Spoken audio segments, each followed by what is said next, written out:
হোটেলৰ দৰে মুচমুচীয়া নিমকি ঘৰতে বনালোঁ একেবাৰে সহজতে। এতিয়া যিহেতু বিহু সমাগত, মই ভাবিলোঁ নিমকিৰ ভিডিঅ' এটা দি দিওঁ। আগতে অৱশ্যে দিছিলোঁ, কিন্তু আকৌ দি দিওঁ বোলো।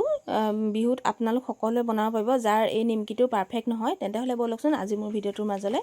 নমস্কাৰ বন্ধু বান্ধৱীসকল, মই পিংকি আপোনালোক সকলোকে পুনৰবাৰ স্বাগতম জনাইছোঁ আমাৰ চেনেলৰ নতুন এটা ভিডিঅ'ৰ মাজলৈ। আশা কৰোঁ আপোনালোক বহুত বেছি ভালে আছে।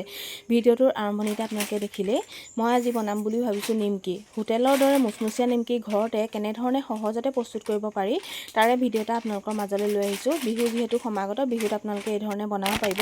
বহুতৰ এই নিমকিটো পাৰফেক্ট নহয়, সেইকাৰণে ভাবিলোঁ আজি মই টিপছসহ এই নিমকিৰ ভিডিঅ'টো শ্বেয়াৰ কৰোঁ।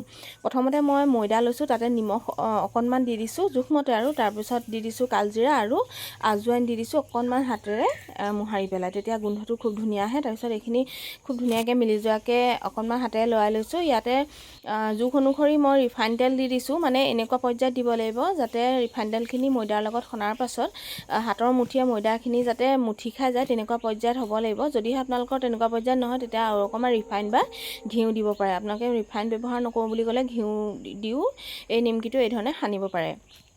এয়া চাওক, মই দেখাই দিছোঁ। এয়া হাতৰ মুঠিয়ে দেখিছেনে, খুব ধুনীয়াকৈ মুঠি খাই গৈছে, আৰু ভাঙিলতো খুব ধুনীয়াকৈ ফৰফৰীয়াকৈ এয়া ভাগি গৈছে। এনেকুৱা পৰ্যায়ত হ'ব লাগিব, তেতিয়া নিমকিটো খুব ধুনীয়া মুচমুচীয়া হয়। আৰু এতিয়া মই নৰ্মেল পানীৰে মঠিছোঁ। নিমকিৰ লাডুটো সদায় টান হ'ব লাগে, বহুত বেছি কোমল হ'ব নালাগে। আচলতে এই নিমকি লাডুটো আপোনালোকে যেতিয়া মাৰে, মানে লাডু বনায়, তেতিয়া আচলতে খুব কোমলকৈ মাৰে। যিসকলৰ মানে পাৰফেক্ট নহয়, নিমকিটো বনোৱাৰ পাছত সহজতে মানে কি হয়, সেমেকি গুচি যায়। বহুতে কয় তেনেকৈ, মোক বহুতে ৰিকুৱেষ্ট কৰিছিলে যে এই ভিডিঅ' এটা দিব, সেইকাৰণে মই দিছোঁ আপোনালোকক। লাডুটো এয়া বনাই দেখাই দিছোঁ। চাওক, লাডুটো বহুত বেছি টান নহয়, বহুত বেছি কোমল নহয়, দেখিছেনে?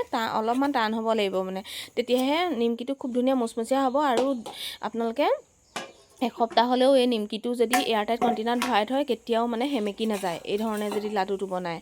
তাৰপিছত এতিয়া মই এই লাডুটো খুব ধুনীয়াকৈ মঠি লৈছোঁ। মাত্ৰ 5 মিনিটমান ঢাকি ৰাখিছিলোঁ, তাৰপিছত মই মঠি লৈছোঁ।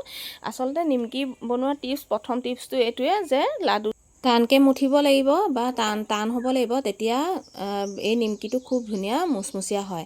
আপোনালোকে এই টিপছটো ফ'ল' কৰিব। তাৰপিছত এতিয়া মই ডাঙৰ ডাঙৰ লাডু যেইটা হয় আৰু এয়া কৰি লৈছোঁ।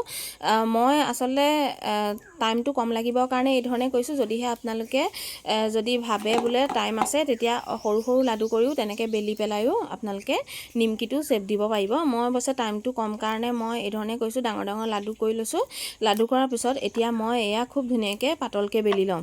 নিমকিটো মুচমুচীয়া হ'বৰ কাৰণে সদায় আপোনালোকে যিটো ৰুটি বনাব, সেই ৰুটিটো খুব ধুনীয়া পাতল কৰিব। পাতল কৰিলেহে খুব ধুনীয়া হ'ব। মানে যদিহে ডাঠ কৰে, তেতিয়া ইমান বেছি ভাল নাপাব খাই পেলাই, সেইকাৰণে। আৰু যদিহে আপোনালোকে আটাত বনাব বিচাৰে, আটাতো বনাব পাৰে, কিন্তু ময়দাত বনালে যেনিবা বেছি পাৰফেক্ট হয়, সেইকাৰণে মই ময়দাতে বনাইছোঁ। এতিয়া এয়া ৰুটিটো খুব ধুনীয়াকৈ পাতলকৈ বেলি ল'লোঁ। এতিয়া মই ইয়াতে বাৰজালেৰে ৰিফাইন তেল সানি লৈছোঁ। এয়া মই খুব ধুনীয়াকৈ গোটেই ৰুটিটোতে এয়া ৰিফাইন তেল অলপমান সানি লৈছোঁ। আৰু এতিয়া ইয়াতে মই ওপৰত ছটিয়াই দিছোঁ ময়দা। আপোনালোকে এই ধৰণে নকৰিলে ময়দা আৰু ৰিফাইন খুব ধুনীয়াকৈ মিলাই পেলাই সেইধৰণে এটা পেষ্ট তৈয়াৰ কৰিও ইয়াত সানিব পাৰে, কিন্তু মই এই ধৰণেই সানিছোঁ। তাৰপিছত এতিয়া মই বাতিটোৰে কাটি লৈছোঁ। মোৰ টাইমটো কম কাৰণে এনেকুৱা কৰিছোঁ। আপোনালোকৰ টাইম থাকিলে এনেকুৱা নকৰিলেও হ'ব, সৰু সৰু লাডু কৰি তেনেকৈ বেলিলেও হ'ব। এতিয়া যেনিবা এটা ডাঙৰ লাডু কৰি পেলাই বেলি পেলাই বাতিটোৱে কাটি দিলে যেনিবা 4টা পুৰি ওলাব, আৰু সেইটো কাৰণে মই এই ধৰণে কৰিছোঁ। মানে একেবাৰে সময়টো কম লাগিবৰ কাৰণে এই ধৰণে কৰি লৈছোঁ। এতিয়া এয়া 4টা এয়া পুৰি ওলাইছে। তাৰপিছত এতিয়া মই এইখিনি নিমকি শ্বেপ দিম। মানে কেনেকুৱা কৰিম আপোনালোকে ভিডিঅ'টো চাই গ'লে নিশ্চয় গম পাব। বহুতে হয়তো তেনেকুৱা কৰে, যিসকলৰ টাইমটো কম থাকে আৰু লৰালৰিকৈ হ'বৰ কাৰণে আৰু সোনকালে হ'বৰ কাৰণে কৰে। এই ধৰণে কৰিলেও খুব ধুনীয়া হয়, আপোনালোকে দেখিলে গম পাব। এতিয়া ৰুটিকেইটা মই বেলেগ বেলেগকৈ কৰি লৈছোঁ, কাৰণ এটা এটা ৰুটিতে মই শ্বেপ দিম। সেইকাৰণে মই এতিয়া কাঁহী এখনতে এইকেইটা ৰুটি মই থৈ লৈছোঁ।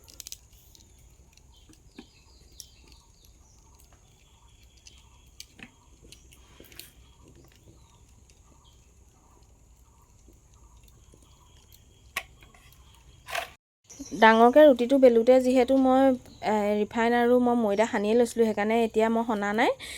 এতিয়া মই ভাজ কৰি দিছোঁ। ভাজ কৰি দিয়াৰ পিছত এই ভাজটোতহে আকৌ মই ৰিফাইন বা ময়দা সানি ল'ম। যদিহে আগত বোলে ডাঙৰকৈ ৰুটিটো বেলাৰ পিছত কটাৰ আগত যদি ৰিফাইন বা ময়দা সনা নাছিলে, তেতিয়া আকৌ আপোনালোকে এইটো প্ৰচেছটো কৰি ল'ব, তেতিয়াহে খুব ধুনীয়া হ'ব মানে নিমকিটো। এতিয়া সেইকাৰণে মই সানি লোৱাৰ কাৰণে মই সেয়া নিদিলোঁ। এতিয়া এই ভাজটোতহে দিছোঁ। ভাজটোত দিয়াৰ পাছত এতিয়া মই আকৌ এটা ভাজ কৰি দিছোঁ। ভাজ কৰি দিয়াৰ পাছত আপোনালোকে বেলি ল'ব লাগিব। বহুত বেছি গাজোৰে বেলিব নালাগে, মাত্ৰ লাহেকৈ অলপমান বেলিলেই হৈ যাব। এয়া দিছেনে, মই অকণমান বেলি দিছোঁ, তেতিয়া খুব ধুনীয়া পাতল হয় আৰু নিমকি শ্বেপ লয় আৰু নিমকিটো মানে অকণমান বহল হৈ যায় বা ডাঙৰ হৈ যায়। এতিয়া কাটা চামুচ এখনেৰে এই ধৰণে মই ফুটা ফুটা কৰি দিছোঁ, কাৰণ যিহেতু নিমকিটো ফুলি গ'লে দেখিবলৈ সিমান ভাল নহ'ব, সেইকাৰণে মই ফুটা ফুটা কৰি লৈছোঁ। এই ধৰণে এটা নিমকি শ্বেপ দিয়া হৈ গ'ল, দেখিছেনে? এই ধৰণে মই গোটেইকেইটা নিমকিয়ে বনাই ল'ম। আপোনালোকে এইবাৰ বিহুত এইকেইটা টিপছ ফ'ল' কৰি পেলাই আপোনালোকে বনাব। নিমকি কেতিয়াও পাৰফেক্ট নোহোৱাকৈ নাথাকে, এবাৰতে আপোনালোকৰ পাৰফেক্ট হ'ব। আৰু এই প্ৰচেছটো খালি কৰিব, ৰিফাইন আৰু ময়দা সনা প্ৰচেছটো কৰিব, তেতিয়াহে খুব ধুনীয়াকৈ লেয়াৰটো খোল খাই যাব আৰু খাবলৈ ভাল পাব বা মুচমুচীয়া হ'ব, হোটেলৰ নিচিনা হ'ব। যে ঘৰত যে এইকেইটা নিমকি বনাইছে কোনেও গমেই নাপাব, মানে ইমান বেছি ভাল হয় খাবলৈ। এই ধৰণে দেখিছেনে, মই আকৌ এইকেইটাও মই বনাই লৈছোঁ। আৰু যদিহে বোলে ভাবে আপোনালোকে এই ধৰণে নাকাটো, তেতিয়া আপোনালোকে সৰু সৰু লাডু কৰিও এইধৰণে বেলিব পাৰে। এয়া মই আকৌ এটা নিমকি হৈ গ'ল। এয়া আকৌ কাটা চামুচখনেৰে আকৌ অকণমান ফুটা ফুটা কৰি লৈছোঁ। এইটো খালি নাপাহৰিব, কাটা চামুচখনেৰে অকণমান ফুটা ফুটা কৰি ল'ব, তেতিয়াহে কিন্তু নিমকিকেইটা নুফুলিব। ফুলিলে ইমান বেছি ভাল নহ'ব বা হোটেলৰ দৰে নহ'ব দেখিবলৈ। এই ধৰণে মই গোটেইকেইটা নিমকি বনাই ল'লোঁ। আৰু এতিয়া মই এটা প্ৰচেছত আপোনালোকক আকৌ মই দেখাই দিম। এই ৰুটিটো অকণমান বেলি লৈছোঁ, কাৰণ ৰুটিটো আপোনালোকে চাই ল'ব, যদিহে ৰুটিটো অকণমান ডাঠ হয় তেতিয়া অকণমান বেলি ল'ব, কাৰণ যদিহে ডাঠ হৈ থাকে তেতিয়া নিমকিটো ইমান বেছি ভাল নাপাব।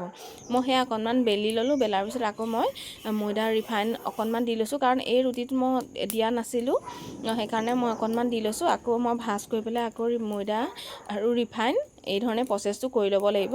এয়া মই কৰি ল'লোঁ। তাৰপিছত আকৌ মই ভাজি পেলাই বেলি ল'ম।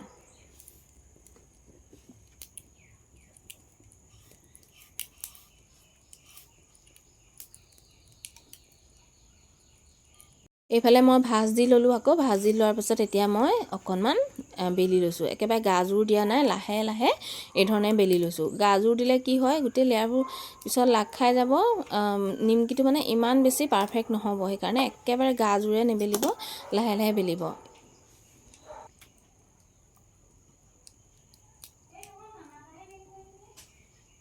এইফালে মই গোটেইকেইটা নিমকি বনাই ল'লোঁ, দেখিলেনে? চেপ দিয়া হৈ গ'ল। তাৰপিছত এতিয়া মই জুইকুৰা ধৰি ল'লোঁ। জুইকুৰা ধৰাৰ পিছত এতিয়া মই কেৰাহীখন মই পাতি দিছোঁ। ইয়াতে মই ৰিফাইন তেল ব্যৱহাৰ কৰিম। এই নিমকিটো বনাবৰ কাৰণে ৰিফাইন তেলখিনি সম্পূৰ্ণৰূপে গৰম কৰি নল'ব, মাত্ৰ মিডিয়াম ফ্লেমত গৰম হ'লেই হৈ যাব, অলপ অলপ গৰম হ'লেই হৈ যাব। আৰু এতিয়া এই নিমকিটো তেলত দিওঁতে আপোনালোকে ধৰিব পাৰিছে চাগে, নিমকিটো একদম তলত পৰি গৈছে, দিছেনে? অকণমানো তেলৰ বুৰবুৰণি অহা নাই। এনেকুৱা পৰ্যায়তে তেলখিনি গৰমাই পেলাই নিমকিখিনি দিব লাগিব। আৰু যদিহে তেলখিনি সম্পূৰ্ণৰূপে গৰমাই লয়, তেতিয়া নিমকিখিনি মাছটো নিসিজিব, ওপৰটো সিজিব, নিমকিটো পিছত সেমেকি যাব আৰু খাবলৈ কেঁচা কেঁচা পাব। সেইকাৰণে আপোনালোকে তেলটো এনেকুৱা পৰ্যায়ত অলপকৈ গৰমাই ল'ব, মানে তেলটো দিয়াৰ পাছত আৰু লাহে লাহে অকণমান গৰম হৈছে, তেনেকুৱাতে আপোনালোকে নিমকিখিনি দি দিব। আৰু নিমকিখিনি যিহেতু তলত পৰি যায়, কিন্তু যেতিয়া খুব ধুনীয়াকৈ ভাজ খাব, লাহে লাহে ওপৰলৈ উঠি আহিব, দিছেনে? এয়া নিমকিখিনি ওপৰলৈ উঠি আহিলে, আৰু উঠি অহাৰ লগে লগে মই অকণমান ইলুটি সিলুটি কৰি দিছোঁ। লগালগ ইলুটি সিলুটি কৰি নিদিব, অকণমান ওপৰলৈ অহাৰ পিছত ৰ'ব, তাৰপাছত ইলুটি সিলুটি কৰি দিব, কাৰণ কোমল হৈ থাকে যে, সেইকাৰণে লগালগ আপোনালোকে ইলুটি সিলুটি কৰি নিদিব। এতিয়া মই এই ধৰণে ভাজি ল'ম।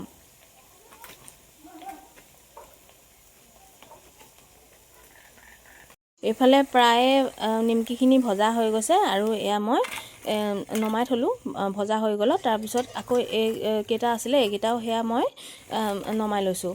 আৰু যিকেইটা লাষ্টত আছিলে সেইকেইটাও মই এই ধৰণে মই ফ্ৰাই কৰি ল'ম। যদিহে তেলখিনি সম্পূৰ্ণৰূপে গৰম হৈ গৈছে তেতিয়া এটা টিপছ আপোনালোকে কৰিব পাৰে, তেলখিনিত আকৌ অলপমান কেঁচা তেল দি দিব পাৰে, তেতিয়া তেলখিনি আকৌ মানে আগৰ পৰ্যায়ত আহি যাব। বা কেৰাহীখন 5 বা 10 মিনিটমানৰ কাৰণে নমাই দিব পাৰে জুইৰ পৰা, তেতিয়াও তেলখিনি মানে আকৌ আগৰ পৰ্যায়লৈ আহি যাব। যদিহে বহুত বেছিকৈ গৰম হৈছে, মই তেনেকুৱাই কৰোঁ।